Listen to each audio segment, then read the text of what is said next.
हिंदू सनातन धर्म में मनुष्य की शनि ग्रह दशा के दुष्प्रभाव को 7.5 कहा जाता है और इसी को समझाने के लिए यह शनि की दृष्टि कहानी लिखी गई है। मुझे आशा है कि यह शनि की दृष्टि की कहानी आपको जरूर पसंद आएगी। काजल नाम की एक लड़की अपने पति के साथ एक अपार्टमेंट में रहती थी। काजल का पति राहुल एक सॉफ्टवेयर कंपनी में टीम लीडर के पद पर था। राहुल बचपन से ही बहुत आध्यात्मिक था, लेकिन उसके उलट उसकी पत्नी काजल बिल्कुल नास्तिक थी। वह ज्यादातर रंगीन दुनिया में जीने की चाहत रखती थी, जिसे वह आज के हिसाब से सही समझती थी।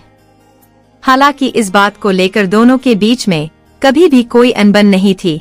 दोनों अपने जीवन में बहुत खुश थे। एक दिन सुबह सुबह राहुल टीवी में धार्मिक कार्यक्रम देख रहा था, जिसमें 7.5 काल के बारे में बताया जा रहा था।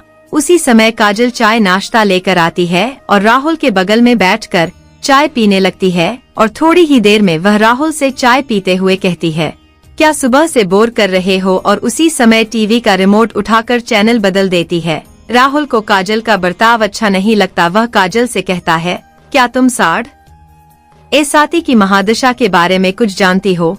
जो तुमने उसे बकवास समझ लिया। धर्म की बातें समझने के लिए आस्था लगती है, लेकिन तुम तो बिल्कुल नास्तिक हो। लेकिन तुम्हें किसी और की भावनाओं को तकलीफ देने का हक नहीं है। काजल को राहुल की बात से ग्लानि महसूस होती है और वह राहुल से माफी मांगते हुए वही शनि भगवान का कार्यक्रम दोबारा से लगा देती है। राहुल काजल को बहुत प्यार करता था। वह मुस्कुराते हुए कहता है, अरे कोई बात नहीं, चलो आज शनि मंदिर चलते हैं। वैसे काजल को मंदिर जाने में कोई दिलचस्पी नहीं है, लेकिन वह राहुल का दिल रखने के लिए मंदिर जाने को तैयार हो जाती है। दोनों एक साथ बाइक में मंदिर पहुंच जाते हैं। मंदिर के आसपास बहुत सी छोटी छोटी दुकानें लगी होती है। दुकानों में भक्त अपनी अपनी पसंद की चीजें खरीद रहे होते हैं। राहुल प्रसाद खरीदकर मंदिर की तरफ चलने लगता है। वही सीढ़ियों पर एक बाबा काले कपड़े पहने बैठे हुए थे। राहुल उनके कटोरे में कुछ पैसे डाल देता है और काजल के साथ मंदिर चला जाता है। मंदिर में शनि भगवान के दर्शन करने के बाद पुजारी से प्रसाद लेकर दोनों सीढ़ियों से नीचे उतरने लगते हैं और जैसे ही वह नीचे आते हैं, वही बाबा काजल को देखकर कहते हैं, बेटी अपना ध्यान रखना। काजल बाबा को प्रणाम करके राहुल के साथ घर आ जाती है। दरअसल बाबा बहुत तेजस्वी थे। उन्होंने काजल को देखते ही महसूस कर लिया था कि उनके ऊपर शनि की दृष्टि पड़ चुकी है, जिससे उसका 7.5 शुरू हो चुका है और उसके जीवन में संकट के बादल घिर गए हैं। काजल के घर पहुंचते ही उसके सर में दर्द होने लगता है। काजल राहुल से कहती है, आप थोड़ा मेरे लिए चाय बना लीजिए, मेरे सर में बहुत दर्द है। राहुल काजल के लिए चाय बनाकर ले आता है। राहुल को ऑफिस जाना होता है, इसलिए वह तैयार होकर जल्दी निकल जाता है। काजल घर के काम खत्म करके दोपहर को सो जाती है। शाम को राहुल अपने ऑफिस से घर आता है। काजल तब तक सो ही रही होती है। राहुल काफी देर तक दरवाजा खटखटाता है, लेकिन काजल गहरी नींद में थी। उसे दरवाजे में किसी की आहट सुनाई नहीं दे रही थी। राहुल काजल को फोन लगाता है। फोन की घंटी सुनकर काजल अचानक नींद से जाग जाती है और जैसे उसे पता चलता है कि राहुल दरवाजे पर खड़ा है, वह जल्दी से जाकर दरवाजा खोलती है। राहुल काजल से प्यार से पूछता है, क्या कर रही थी? इतना टाइम क्यों लग गया? काजल आंख मीचते हुए कहती है, पता नहीं कैसे इतनी ज्यादा नींद लग गई कि आपकी आवाज सुनाई ही नहीं दी। राहुल अपना सामान रखकर बाथरूम में फ्रेश होने चला जाता है। उसी समय राहुल के मोबाइल में एक मैसेज आता है। काजल की नजर अचानक मोबाइल पर पड़ती है। उसमें दिल के निशान के साथ प्यार भरा संदेश दिखाई देता है। मैसेज देखते ही काजल के रोम रोम में आग लग जाती है, क्योंकि वह अपने पति से बहुत प्यार करती थी और यदि वह बेवफा निकले तो उसे बर्दाश्त नहीं होगा। काजल की आंखों से आंसू निकल आते हैं।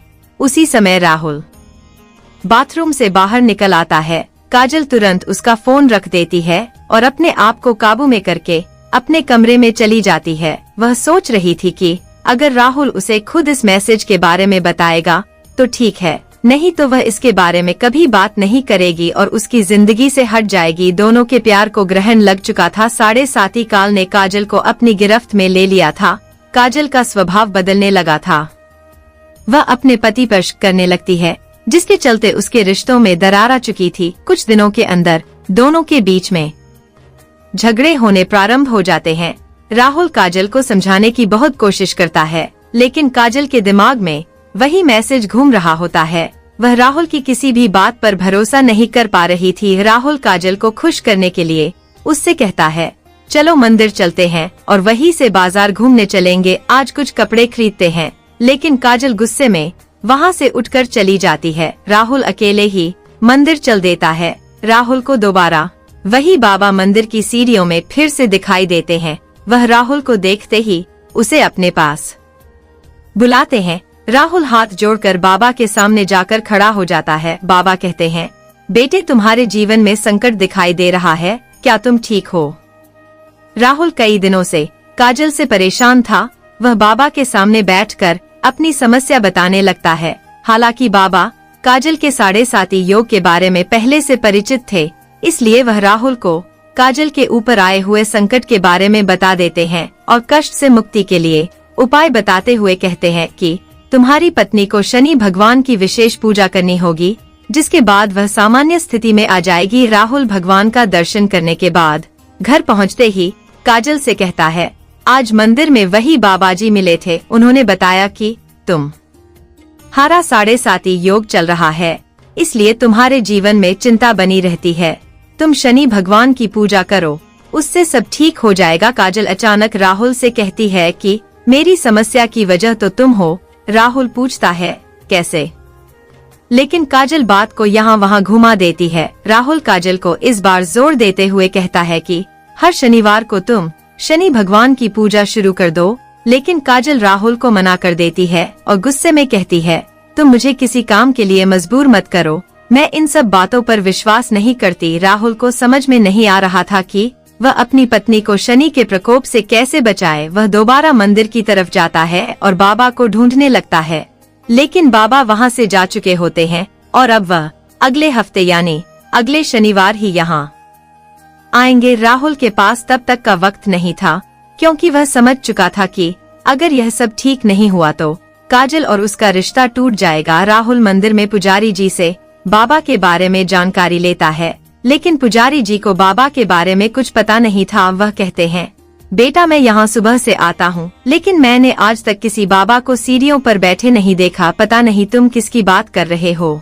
राहुल को ताज्जुब होता है, क्योंकि वह 2 बार बाबा को मिल चुका था। वह शनि भगवान के सामने हाथ जोड़कर कहता है, प्रभु मुझे बाबा से मिलना है। और इतना कहते ही राहुल मंदिर से नीचे उतरने लगता है। अचानक सीढ़ियों में उसके सामने बाबा प्रकट हो जाते हैं और उसे एक शनि भगवान की मूर्ति देते हैं और कहते हैं, इसे अपने घर में रख लेना और इन्हें तेल से स्नान कराना, तुम्हारा कल्याण होगा। और इतना कहते ही बाबा अचानक राहुल के सामने से ओझल हो जाते हैं।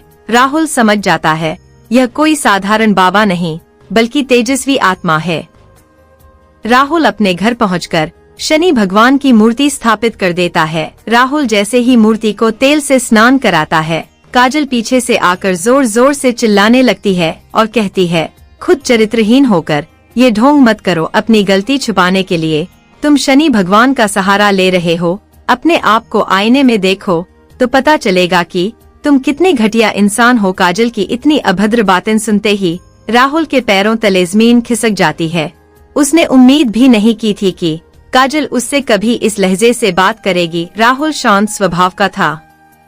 वह काजल को शांत करते हुए पूछता है, क्या हुआ काजल, आराम से बात करो। काजल तुरंत उसका मोबाइल लाकर वही मैसेज उसके सामने रख देती है। राहुल काजल से पूछता है, यह क्या है? काजल तुरंत कहती है, तुम बताओ यह क्या है और कौन है जिसने तुम्हें यह मैसेज भेजा है?